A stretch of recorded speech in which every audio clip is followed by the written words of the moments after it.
Welcome to It Takes Heart. I'm Sam Miklos. And I'm Kate Coomber. We hope you enjoy these incredible stories of healthcare professionals making a difference in communities across Australia and beyond. Through our conversations, we look to celebrate the spirit of community and care. We acknowledge the traditional custodians of the land who have long practiced and shared ancient methods of healing, providing care and support for their communities with wisdom passed down through generations. Join us as we explore what it truly means to take heart.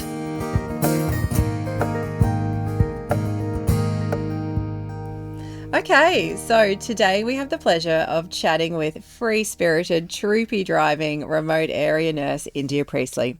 Ever since responding to one of our Facebook ads titled Travel with Work, India has been doing just that. She's travelled to the furthest parts of the country, from the untouched beaches of Tumby Bay in South Australia to Bunbury in Western Australia. India has truly found her true purpose in remote area nursing. And for India, remote area nursing enables her to provide a level of comfort for her patients that she felt was just not possible in the city hospitals. Locuming over the last 3 years, India has discovered a work-life balance that she'd always hoped for, enjoying endless adventures and making so many wonderful new friendships around the country. Welcome, Indy, to It Takes Heart. Thank you. Thank you for having me. No worries. Before we get into anything, I have to ask, what is a troopie? I have an army truck in my mind. Like, what is this troopie? It's pretty well just a big Land Cruiser four-wheel drive, but mine's got a roof conversion, so it's like a double bed. I call it the penthouse. Yeah, the penthouse. The penthouse, and then downstairs I've got a fridge, I've got a coffee machine, I have an air fryer, I have a shower. So it's basically like set up for off-grid living. Yeah. So I can go about 2 weeks off-grid, got enough water. Oh my God. So I can just go basically anywhere in the country. It's not really limited to anywhere, which is handy. And did you have this troopie from your very first locum placement, or has this evolved over the last few years? So I initially bought it in June of 2020. I saw, ironically, during the first lockdowns, I saw a bunch of YouTube videos about a couple that had travelled around Australia in a troopie. And coming from the Gold Coast, it wasn't really something that I'd really seen. I'd always ridden horses. I always had four-wheel drives. And then I sort of slowly started was looking and I was like, I really want a troopie. It was more so I could just go camping. When I bought it, there was no inkling to travel Australia at all. I was very settled on the Gold Coast. So then I sort of bought the troopie in June of 2020, took a month off my permanent job and then went on my first trip on it, and then decided to come back and put my resignation in and decided I wanted to travel. It wasn't bought specifically to travel, but now it's just been the perfect part. Yeah. And I follow you on Instagram. I love it. Kate is like a mad fan of yours. It's so what a lot of people want to do. It's really that wanderlusty vibe that you have in your entire page, and it looks like you've got a group of troopies traveling around, and you seem to find connection with people and almost comparing the fit outs and what you've done and the fails that don't work. I think it's brilliant. It's so helpful to others that might consider it all. Are you going to get a troopie? Probably not Never for say me. never. Never say never. Right? Never say never. But yours will be beautifully decked out, though. I might have to go and become a nurse first. Can I just ask so quickly, do you drive alone? Like what you said about the community there, Kate. Is it you driving your troopie from placement to placement on your own? Yeah, so I've done it completely solo. Occasionally I'll have a friend jump in, or if I'm on a placement somewhere, some of my friends will come and visit. Often I find having that spare seat is so handy. When I worked in Alice, we used to go camping a lot, so the girls that didn't have four-wheel drives could jump in the passenger seat with me. Right. So that was really, really cool. But no, it's all been by myself. And then when you mentioned the troopie community, I want to say it's a cult without saying it's a cult. Yeah. Troopie people, they stick together, and everybody, when I got a flat tire when I was in WA, the first two people to stop both had troopies. So they all look out for you. You all have a lot of similar interests. That's sort of a big car that you travel around in. A lot of couples, there's more solo girls now than I've seen in the last, when I first started, I knew no girls that had troopies. Yeah. And so now slowly, I know another nurse from Brisbane that I did my placement with. She's recently got a troopie and is now traveling Australia in it. So it's kind of cool that it's sort of spreading. It's a really safe car that's so reliable. And you do just have a big community. No matter where you go, you can say hello to another troopy owner and you're instant mates. So do you feel safe as a, you were saying there's not many like solo girls traveling around their troopies, but have you felt safe and like a flat tire on the side of the road, all of those things? Yeah, I've had a couple of like sketchy moments. I think my first like probably year and a half, I was a bit more blasé to it. And I've had a couple of moments where I'm like, oh, I should probably move on. But honestly, for the most part, like people talk about it being like quite scary. It is like a big confidence thing as well. Like if I get a flat tire, I'm calling my dad and I'm like, something's gone wrong. But he left me when I left. I knew how to change a tire.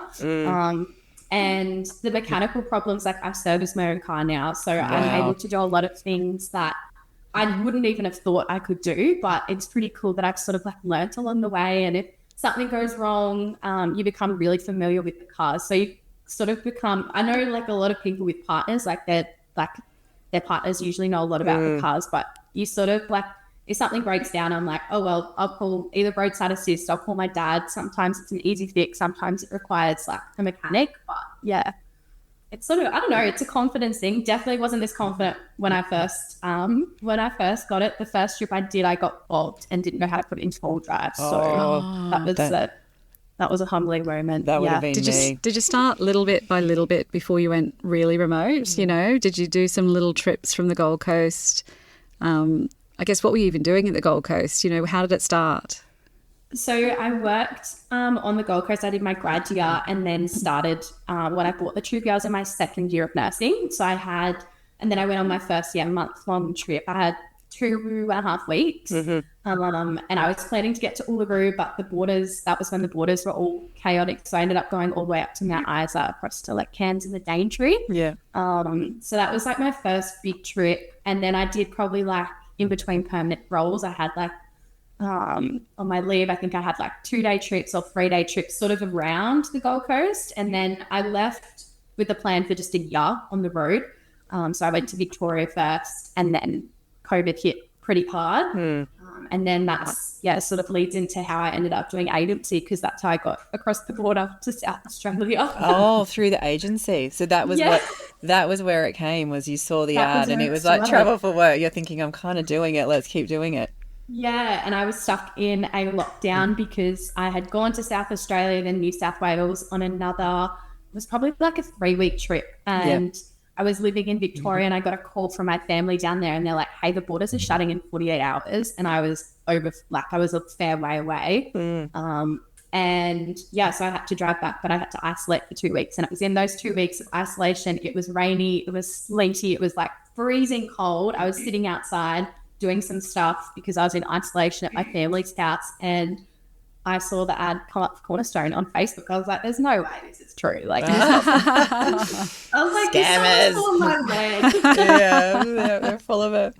So where are you now then? Where have we got you today? So I'm actually in the West Arnhem Land. So I am working, it's sort of like a permanent casual role because I wanted to get RAN experience before I went agency running, just for like peace of mind, because I know you get thrown in the clinic. I wanted to be able to use my skills straight away. So in a hospital, I'm super comfortable, but just RAN wise. So I actually met the manager of this clinic when I was traveling WA. Oh, wow. In a car park making dinner, ironically.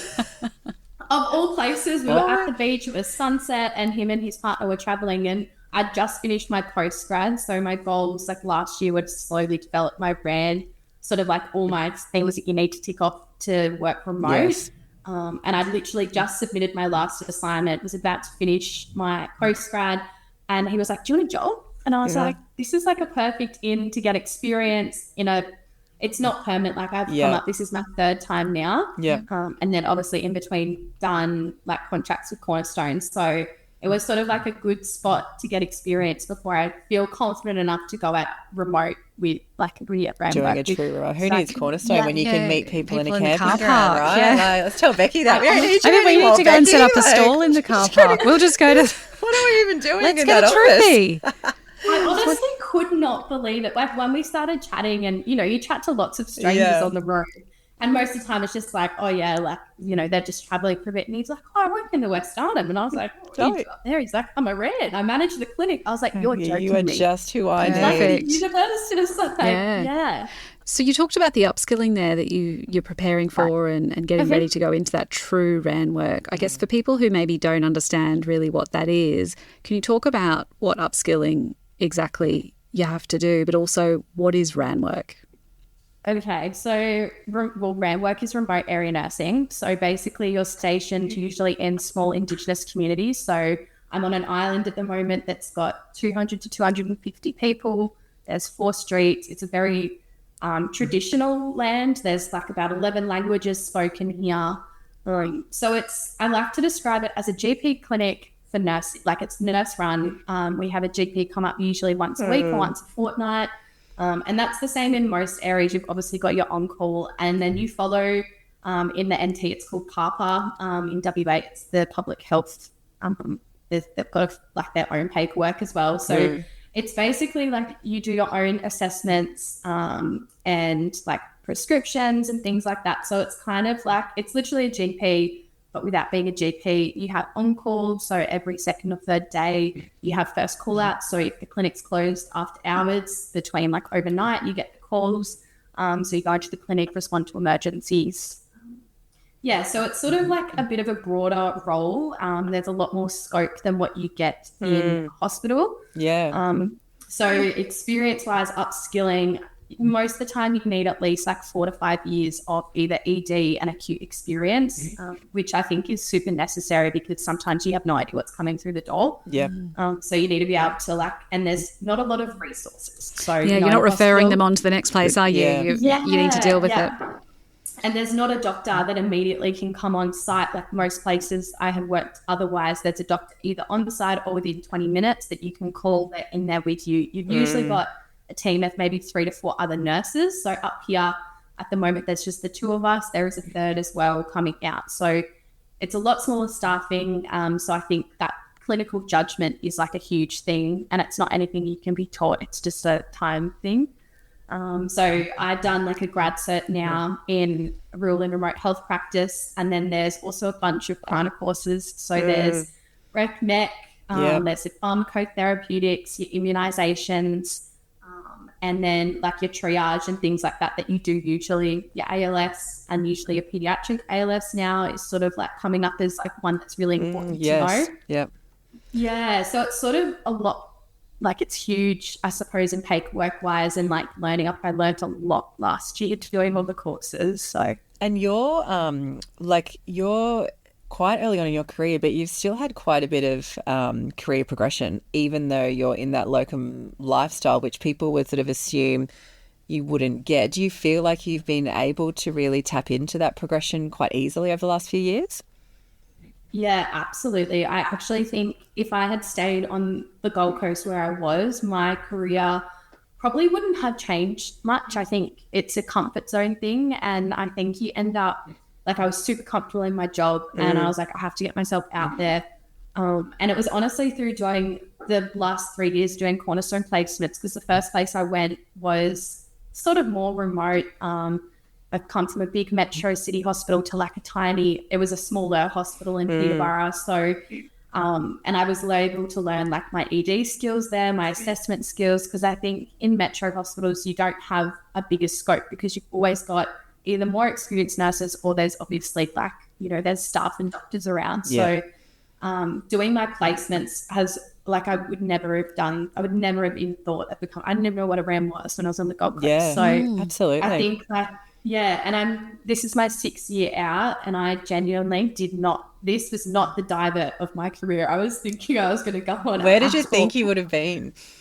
I genuinely reckon I would probably, if I had stayed, I'd probably maybe be a clinical nurse in the same ward on the same hospital. Yep. I don't know whether I would have moved into ED because for me, like ED was really scary. On like the Gold Coast, it would have been very different. And it was a really scary concept. So I was super comfortable. I probably would have stayed, done a postgrad. I used to work in oncology and hematology. So I probably would have just been stuck in my little bubble, not seen anything, had my 4 weeks of holiday. I just don't think it would have been something. And now I've started doing the remote stuff and even the smaller hospitals, they're so much fun and they're so, I love them so much more. I think it's perspective to a point, isn't it? Because you talk there about ED in a busy hospital being scary. I think some people listening will feel that you're in the middle of nowhere with very little support. That sounds terrifying because you have to back yourself and you have to be confident in your clinical ability, but also, I guess, just socially. Like, you know, you might, some people might feel isolated. Yeah, isolation's probably one of the biggest things I've felt more in the last sort of 6 months. I didn't so much because last year I worked in Bunbury and we had some of the best times. I was there for 3 months. One of my best placements I've done because we had, there was like 20 there's a community of us, of the Cornerstone stuff there as well. Like, it's a lot. And it was like, who do you work with? It was like Cornerstone Suite. We used to have potluck dinners. We used to go to the beach, go for walks, go to the gym together. So there was a big community. Yeah. And then sort of going to the more remote places, like Tumby Bay is still near like Port Lincoln. It's quite a big community, I suppose, in terms of where I am now. But you sort of I've found like you make a little family within the hospital or within like the healthcare facility. There's always people that will welcome you home or like, you know, invite you over for lunch or dinner or invite you to take you to local places. But probably in the last like 6 months, I found Tasmania a bit more isolating. And then obviously up here, it's like a completely different kettle of fish. Yeah. That's just not even, you know, the flights are only Monday to Friday. So the community up here, you've got your nurses and you're really, really close because, you know, you help each other out. If shit hits the fan, you've got each other. How do you deal with that loneliness and isolation? Like, how do you keep yourself busy? And I think even what's the plan forward if you're going to go even further remote? What are you thinking about that today? I chat to my friends all the time. I have I call them my long distance best friends. I chat to them pretty well all the time, either on a phone call, FaceTime, just keeping in contact with like the people. I've been away now 3 years, so I don't get home to the Gold Coast a lot, so I chat to my family a lot. Social media is great because I always sit on and have a little yarn to people just in the middle of, you know, I think that's a big thing. Keep myself distracted. I'm really into crossroads at the moment. Yeah. If I'm not on an island where I am at the moment, if I'm in one of the smaller like towns and stuff, and I usually have my car, I'll go. That's like my chance to explore my downtime. So I honestly never feel isolated down. Like when I've got my car, I literally will go out camping. I'm able to go away for weekends. You know, that's my chance to explore the areas, which I think is like, so it's it comes in waves though. Like it's definitely, I think it's keeping myself busy. I think it's a really beautiful point because I think some people in city areas can actually feel really isolated and disconnected. And it sounds like by stepping outside of that and maybe being forced to look for what else, you're actually more connected.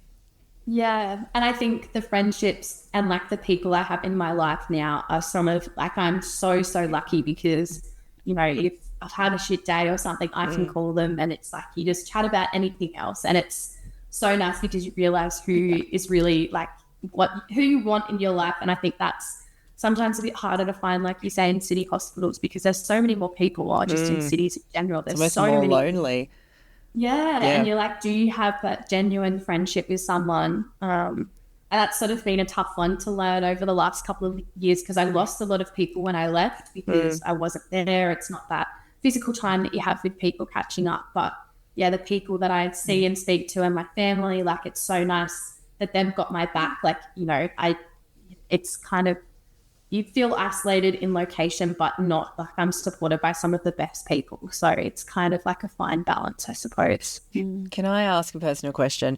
I know 27, when I was 27, I would have been listening to this going, how am I going to get out there dating if I'm out in these communities? Is dating a thing? Can you swipe left and right in these places? Small population, small community. When everyone knows everyone. I imagine not. Talk to me about this. I'm happily married right now, asking for my friend. It's different dating on the road. I think it's a lot more difficult than what people like think because for me, like I haven't been anywhere longer than 3 months in the past 3 years. So my longest place I've ever sat was Bunbury. And it's hard to become attached or even date, like to find a guy that you're like, I'm actually only here for like 4 weeks and then I'm leaving. Like it is hard. It is probably that's like a side of it sometimes that I'm like, oh, I've really messed up here because I have no chance of finding a bloke that I'm like, let's just go to the chaotic life. I don't know what I'm doing in 2 weeks' time. I just drive until I like the location, or it is really, really hard. Plus, you'd probably be intimidating to a bloke with all your troopy skills. I was going to like, say, let me mechanic. just pull over here and change a tyre and service my car. And he's like, what? I think some good news, though, is that we've actually spoken to a couple on this podcast as well who met nursing and travelled together. And, so... It's definitely possible. I have seen like nurse-doctor combos, physio combos, OTs and nurses. Like there's definitely, it's just finding the right guy that I'm the pool is smaller. Yeah. And like I've definitely dated a couple of years ago, and then it was kind of a rough heartbreak. And I was like, I'm never doing that again. But it's so hard as well. And it's easy at the same time because now I've dated a few guys and I'm like, okay, I'll take that little like trait that I absolutely adore, but you can leave that other trait. That's you leave that one in Bunbury. My future husband, but I have like the best of all of them. So you definitely you can be a little bit more picky. And I think, the lifestyle that I have, I'm like, it's so crazy and I'm definitely not in a rush to find anyone because it's just, I don't know. I really enjoy my life. You're having fun. Would like the company, don't get me wrong, but yeah. But it sounds like you're building that. I think we need to just give that wish list to the team so that if anyone comes across their desk, we could just make sure a new feature. The medical matchmakers, we'll match you up. We're sending a doctor up to Arnhem Land. That's so true. Crazy stories. There's got to be some some great stories that you can share with us about that life on the road. Is there any that are worth sharing today? Oh, I reckon some of the best times I've had was traveling WA last year. I described last year as the best year of my life. It was just chaos 24/7. It was when I rocked up in Exmouth and I ran into a bunch of people I'd met online. We all went out camping. There was 40 of us camping on this one site. Oh, my God. And it was for one of my mates' birthdays. And, they're all strangers. And by the end of the night, some of my best mates have come out of that. And I travelled up through the Kimberley. And, some of the stuff we did that, I travelled the Gib River Road, which is 700 Ks of corrugations. And I was so nervous to do it and would not have done it by myself. But I was with, some of my really good mates. Woke up the first morning with a flat tire and we're sitting there. It's 40 degrees. Had no idea. I was like, oh my God, this is the first day. We've got another 2 weeks of this. But it was just the coolest, chillest situation ever. And I wouldn't have done that without my mates because it was just ironic. First day, things are broken. There's things in my car that have just fallen off. I'm like, oh, there you go, that's gone now. Yeah. You're just Didn't need that. It's pretty cruisy. It's not really, I don't know, all the things that I've done, I was just going to call myself out. But when I was having some time off and hitchhiked to the local pub with some random, because I just asked him and he was in a ute, and I was like, can you just drop me off at the local pub? And he was like, I don't know who you are. I was like, neither, just please take me. Your parents will be hearing this going, what? You did what? Some of the stuff I've done, I'm like, oh God, that probably wasn't safe at the time. But I think it's that travelling feeling though, right? You have this sense of invincibility sometimes when you go travelling. I think anyone who, whether you take off abroad or whether you go remote, you have that sense. You can do anything. And it's that trust in people that you're like, oh, you'll be right. You've got this, don't worry about it. And I don't know, all of my travels over the last 3 years have literally been some of the best times of my life because it's you just, I wish I could run a book on all the cool stuff I've got to see and do. Yeah, you can. You've got the time. Put the crossword down and write a chapter. Because all the stories and stuff I've had is just so cool. Yeah, that's it. And I was just going to ask you about that because you said that you've really found your purpose in remote nursing, and you've kind of touched a little bit, but I guess tell us about the impact that you've been able to have in these communities. When you think about all those stories, what are the really memorable nursing moments that you've had over the last few years? I think one that literally stands out to me was in Tumby Bay, and it was a little guy that had fallen, broken his hit his lip, split it open, and it was 9 o'clock at night. The doctors and Tumby Bay's probably got like 800 people maybe in the surrounds. It's like one main street. It's one of my favorite places in Australia. Like I absolutely adore it. And he split his, we sorted him out and he went home. And then the next morning I went to my walk down the beach and I just get this, Indy. And I was like, no, it's like one day. And he's like running down the beach and he's like, look, like it's looking better. Saw him like a week later. I think it's like those like moments where you're like, I made a difference. And I think you get that, I suppose, in some bigger hospitals. But I think in like the small communities, like even on the island here, I'll go to the local shop and they're like, oh, hang in there, like I feel better now, or I've done this. And I'm like, oh, that's really good. Like I'm happy for you. So I think it's a bit of, I think nursing's a thankless job. It definitely is, especially in the bigger hospitals. I find sometimes you're just a number because it is just like that, you know? And I think coming to the smaller towns or smaller communities, you have more of a like interpersonal, relationship with them where it's like they know who you are. You've obviously made a difference. And generally, like I'll know their face or I'll know their name and I'm like, oh my God, you're looking so much better. Like I'm stoked for you. Or, you know, you run into them at the shops and you're like, oh, you're up and about. Like, how are you going? Like, it's so nice to have that relationship with them that you don't always get in the bigger hospitals because they're obviously in and out and there's so many people around. So I think that's one thing that it always sticks with me. Like when I see someone out in public that I've treated and they're like, oh my God, like I feel better or this is what happens. I'm like, oh, sweet. Like, so glad. So, yeah. Can I, you know, you touched on there, like you said a few times, like the local shop. Coming from the Gold Coast to some, you know, the local shop is Pacific Fair to some of the communities. And I think sometimes there's a bit of a cultural shock for candidates who are new to those areas where there might be one shop or like you've said, the plane comes in on a Wednesday and a Friday or sometimes the shop's not open. Can you just give an insight into, I guess, some of those smaller areas? Like what is the infrastructure? What does that look like to better prepare people, I guess? Yeah. Most of the times, probably in the last year, I've only worked places that have an IGA. And then the closest Woolies or Coles is maybe like an hour or half an hour away. Obviously, like when I worked in Bunbury and Alice, they have like, it's a bigger sort of city centre. So sometimes there's usually an IGA, there's a servo, there's a bakery, a fish and chip shop. Sometimes you have like one or two cafes, not always guaranteed. And usually they're only open like, you know, on a Saturday or something. Like they're so intimate that you just have no idea what to expect. But most of the time it's just like a lot. You see, like, again, coming from the Gold Coast, my parents' house, there's 2 major shopping centres within 10 minutes. So coming to the smaller places, I definitely learned to prepare a lot earlier. So I'll go to a big Woolies because it's generally cheaper and then you just like top up as you need. So there's a lot smaller facilities, but I think it's more like you support the communities. And yes, it's more expensive, but as agency, you're on a higher wage. So I think, you know, you can take that little bit because it's not a big corporation. Generally, they're family-run IGAs. The kids working in them are school kids. They're all locals. So, you know, I feel like it's something I'm willing to, you know, you compromise. You want to support. Yeah, for sure. Sounds like you've really found purpose in this new way of life. You can see when talking to you just how much it fills you up, which is so wonderful because the people that you're impacting will feel that, I'm sure. And I think that's just so beautiful. I think if people are listening and maybe they've just learnt about what RAN work is or maybe they've been thinking about it for a while, what advice would you give?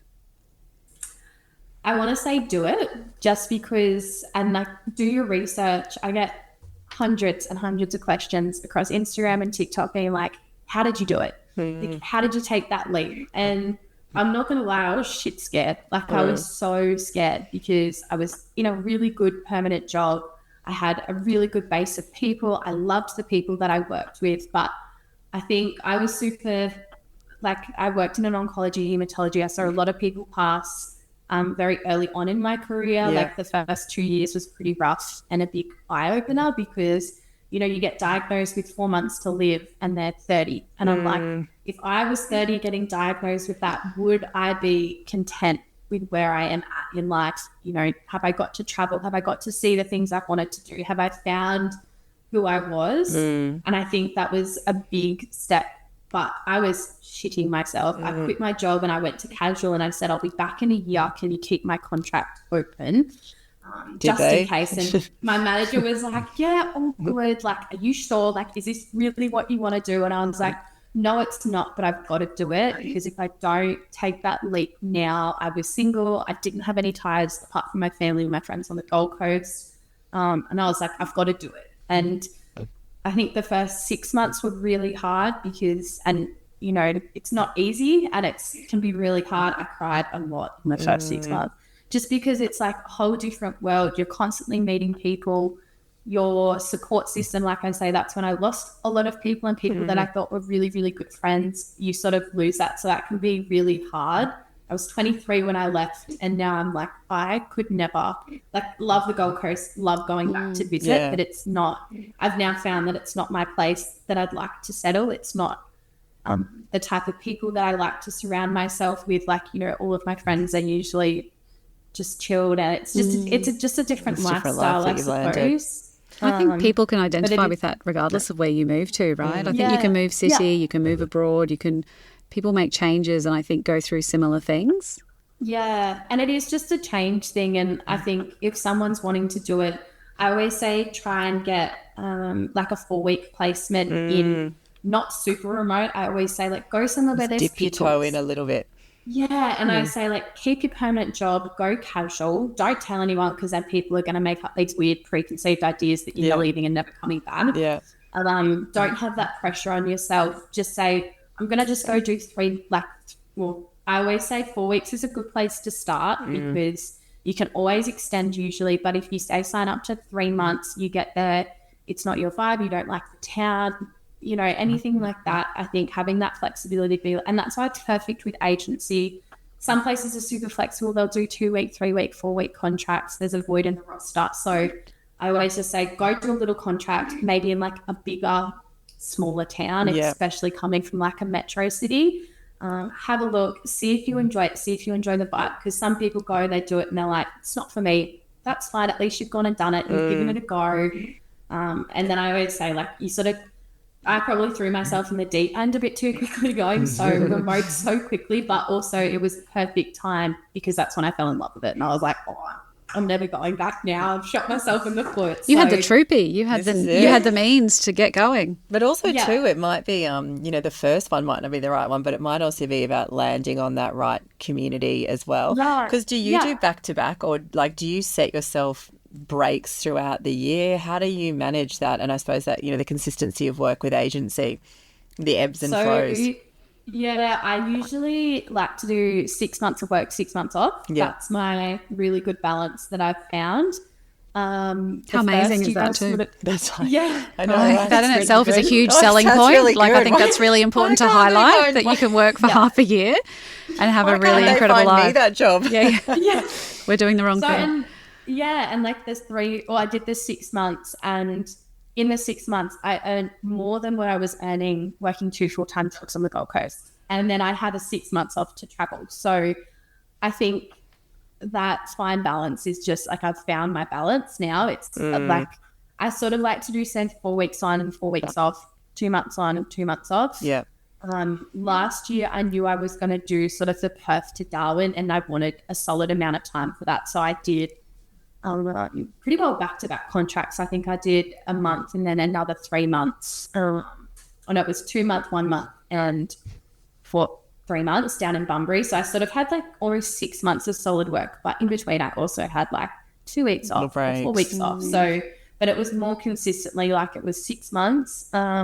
This year I've been, it's like I've sort of worked like 4 months since last financial year, and I'm like, oh come on, Indy, what are you doing to us? Do you know though, like when you think about it, there's so much conversation around like the lack of the ability for frontline workers to get that work-life balance. But I think when you don't think about the fact that you could go out and do these locum roles, like you said, you can earn so much more money, but then also get that bit more balance. And, you know, I think we see a lot of people that feel that burnout sometimes in the city hospitals, and doing this actually just, they sort of fall back in love with the profession in a whole new way.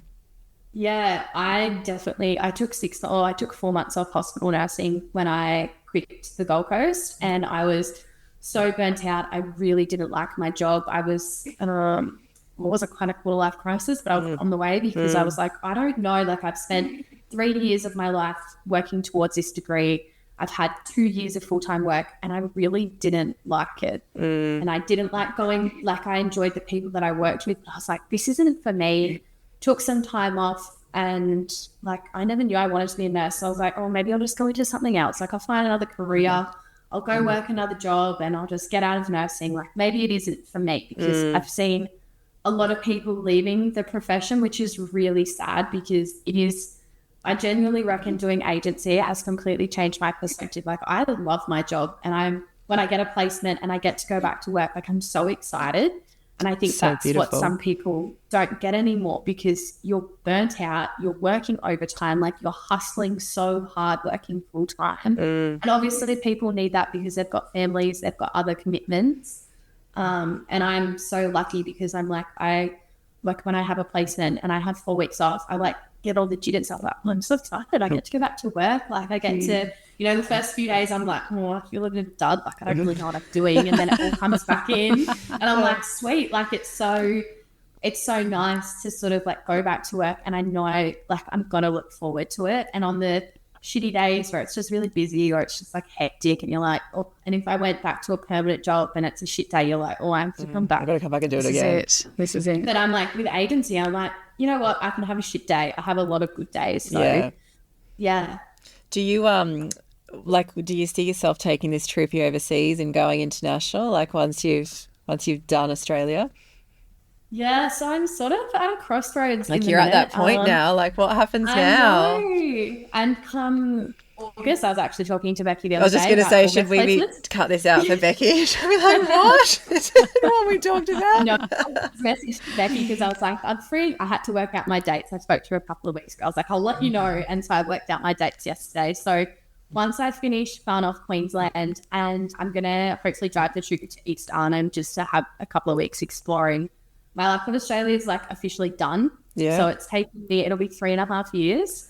And I'd love to go overseas. Like I think that's sort of at a point in my career where, go work in New Zealand and you can work in Canada as well. But it's also like I love what I've done now and I have a really, really good work-life balance now. So I don't know whether I'd get the same thing overseas. Like I'd love to do it for the experience and the exposure. Like I think that's something that you'd never get. But also at the same time, I'm like, would I be better off staying in Australia and maybe going into like I'd love to do my midwifery and things like that, just to have like a broader scope, especially coming remote. Yeah, I was going to say, if you're remote, that'd be fantastic skills to have.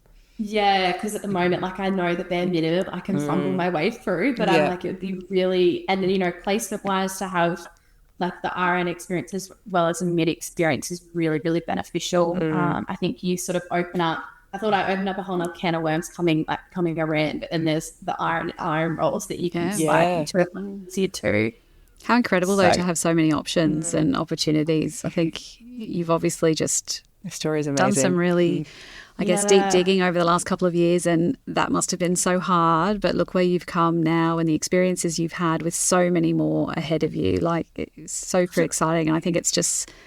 You're such a good role model for what else is available in nursing. I speak to universities sometimes and they're often saying that people don't know what's available to them. They think they have to go work in a local hospital, so I think it's so great that you can share this story so that we can share it with others and inspire people. For your time today, CMR is donating $500 to a charity of your choice. Where are we sending that money to today?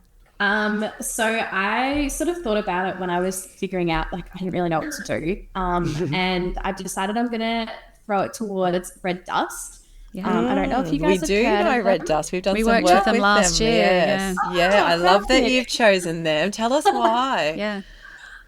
So when I was up on the island on my first stint up here, it was sort of like, I had no idea, like I'd worked from remote hospitals, but coming up to an Indigenous community, I've definitely found my passion, I suppose, in Indigenous nursing. I think it is some of the most like special things you can do, like, and the people that work in these communities are absolute legends. Like they're some of the best people that you'll meet because there's a lot of, like, it's just a different type of, it's a different world up here. And trying to explain that to people. And yeah, so I met Red Dust. They came to the school for a week and the kids put on like a fashion show. And they'd done like, because I went to the school where they were doing it and they were painting, they did all their hats, they like drew on their hats, and then they had like tie-dye shirts and they put on this full like fashion show. And I remember just sitting there and I had like the sorest cheeks because I was like, this is the most beautiful thing. And, you know, I've done some research about them and I think they're just one of the best.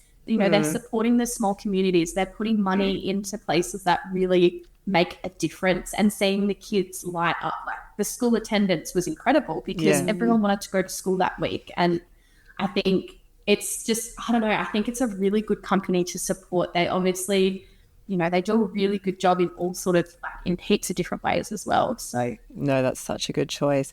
Before we wrap up, can you just elaborate? Then you said, if I could, so hard to explain the role of Indigenous nursing. Can you explain it a little bit? Because it is really hard to explain, and for someone to understand what that role looks like I think it's really important. Yeah.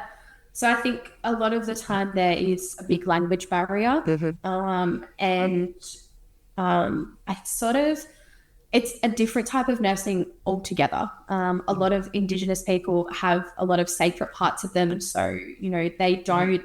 Sometimes are not open as a stranger. Like it takes a few times to actually build a trust with them. Not so much that they're wary, but it's like at the end of the day, I'm coming, like I feel privileged that I get to come onto their land. I get to help them.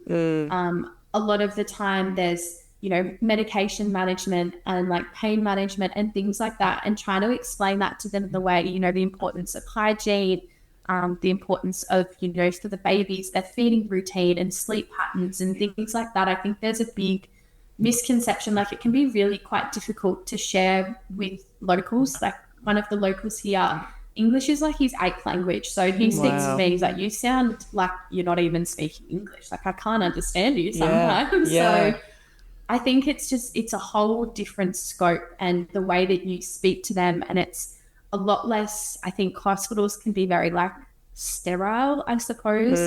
It's a very clean environment, and it's, you know, treating other people and then treating Indigenous people is like a completely, like how their bodies and how their souls are connected to land is completely different to how we are, I suppose. So it's been a big culture shock, definitely, to sort of learn like your barriers and how you even approach someone in the community and things like that. I think that's been something, and I would never have like that because I didn't even know it existed on the Gold Coast. So, like it just didn't happen. I didn't see this type of connection to country or like going out hunting and you know, all that sort of thing. And like you try and communicate what's really important health wise, but in a way that's easy to understand for them. You know, you can push it on someone, but again, you can't make them change their mind. They have to make that change for themselves. Yeah. And I think that's, you know, really cool to then like see them come back in a couple of weeks' time, or, you know, their blood pressure's come down, you're like, you're taking your tablets and you know the importance of this. Like this is good. This is good. Where did you learn though all of this? You said that about you've had to learn so much. Like have you done courses? Have you had to learn in each community you've gone to? Yeah, so I did my postgrad through to Flinders. I did a grad cert in rural and remote health practice. Right. And I had like a week-long intensive in Alice, and then like 2 of the subjects were basically about like cultural appropriation and, you know, like treating an Indigenous person in a way that's respectful for yourself and both them. And, you know, how to cross those barriers of like languages and how to explain things to them. Up here, like, you know, a lot of places they'll teach you like a local language, or but here there's a bit difficult because there's so many. Yeah. But they have like certain words and you can speak to them, or, you know, you can say things in a way that's, I don't know, they sort of teach you as well. Like a lot of our local workers here are obviously all Indigenous, and, you know, you spend some time with them and it's nice because they sort of like teach you. Last time I was here, I went out mud crabbing, or they'll take you to the local farm and just say you can eat this. So it's like, I don't want to eat the random bush food. Like, what are you giving me? But it's that trust that you have, and I think it's super special. Like that connection. Genuinely, that connection that you get, and then, you know, the connection that like ceremonies and things, it's you listen and you watch and, you know, you ask questions, and most of the time they're super open about it. They're happy to answer your questions. They're happy to be, you know, if you're open to them and learning about their culture, they are just as responsive to you. So I think as long as I did my postgrad, and that helped me sort of understand the foundations of it. Yeah. And then from there, it's literally just been like a talking to them, like speaking to the elders, speaking to the community members. As people come in and you treat them, you're like, oh, you ask little questions here and there, you can see what's going on. And I think you have to be so open-minded to it, because if you come into a space like this is their land, this is their home. It would be the exact same if I went into anybody's home in any other place and you're like, this is how I'm going to do it. This is what's going to happen. They would tell you to absolutely. see you later. Absolutely. So it's just like the way, I think it's just a different sort of, it's a mindset, I suppose, just to be able to switch that and be like, no, this is what's going to happen. Like, if you want to do this, let's work together. It's a lot more, collaborative. Yeah. So I suppose it's just like you educate yourself and then you expose yourself, I suppose. Exposure, just getting used to it. And being so open-minded to it. Nothing surprises me anymore, put it that way. I bet. Indy, we could literally talk to you all day, and I'm conscious someone's probably going to bust through that door behind you because the clinic's probably about due to open. Let's give your Instagram a plug. What's your Instagram? And your TikTok. Yeah, so they're both at It's Indy P. So you can find me on Instagram and TikTok. If anyone wants to ask me questions, I'm happy to oblige. I'm super open about it and how I got here, and my journey sort of completely changed my life like massively in so many ways. So I always loved that. I think that's why I've been a big advocate of trying agency nursing, and I think I've probably sent hundreds of people your way that I know I send them Becky's email. I'm like, I'm sorry, Becky, like I just sent another one. Oh no, she would be ever so grateful. And I think it's lovely to just see that, just that lovely bond that you've created around the country, and pulling in that cornerstone community. It's really lovely to see you helping us to grow that community and make an impact all over the country. So thank you so very much for your time today. We have loved talking to you. We look forward to hearing about the next step of the adventure for you. We'll be following. Stay tuned. Stay tuned. We might have to have you on season 2. Yeah. Part 2. Exactly. Oh, awesome. Thank you so much for your time today. Thanks for listening. Don't forget to share, rate and review. This allows us to reach more people and share more incredible stories. Click the follow or subscribe button to ensure you never miss an episode.